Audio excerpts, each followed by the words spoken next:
আসসালামু আলাইকুম সম্মানিত ভিউয়ার্স, আমি সামান্য কিছু জিনিস তুলে ধরা লাগে আপনারা আমি আছি কৃষ্ণনগর বাজার। ওই যে রাস্তার পরিস্থিতি, এই রাস্তার মাঝে প্রতিদিন না হয় হাজারো মানুষের সমাগম।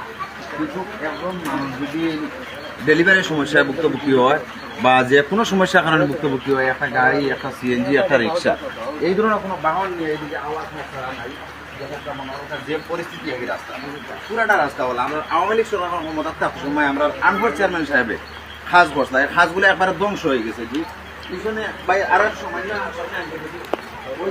পরিস্থিতি কিন্তু খুব সম্মানীয় একটা ব্যাংক আছে সামনে, এই ব্যাংকের মানে মানুষ যাওয়া আসা করতে পারে, সামনে রাস্তা আছে, খুবই ভয়ঙ্কর খারাপ রাস্তার পরিস্থিতি যে এতটাই খারাপ হয়েছে বলার বাইরে।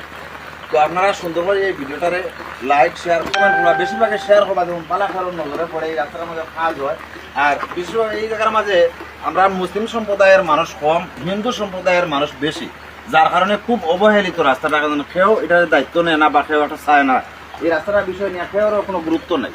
আপনারা যতটুকু সম্ভব এই ভিডিওটা শেয়ার করিয়া পালাখারণ নজরের মাঝে ফেলাইয়া দিবা, যেমন এই রাস্তাটার মাঝে কাজ হয়।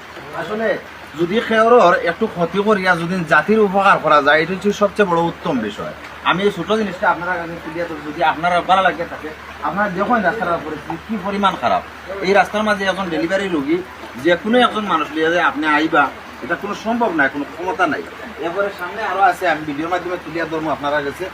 আমি কেন আশা হইল গিয়া মাত্র এই জায়গাগুলো তুলিয়া ধরার লাগে। ওকে, থ্যাংক ইউ। আপনারা যদি ভালো লাগে আপনারা সুন্দর করে লাইক শেয়ার কমেন্ট করবা, শেয়ার করবা বেশিরভাগে, যেমন সবার নজরে এই ভিডিওটা যায়। ওকে, আল্লাহ হাফিজ।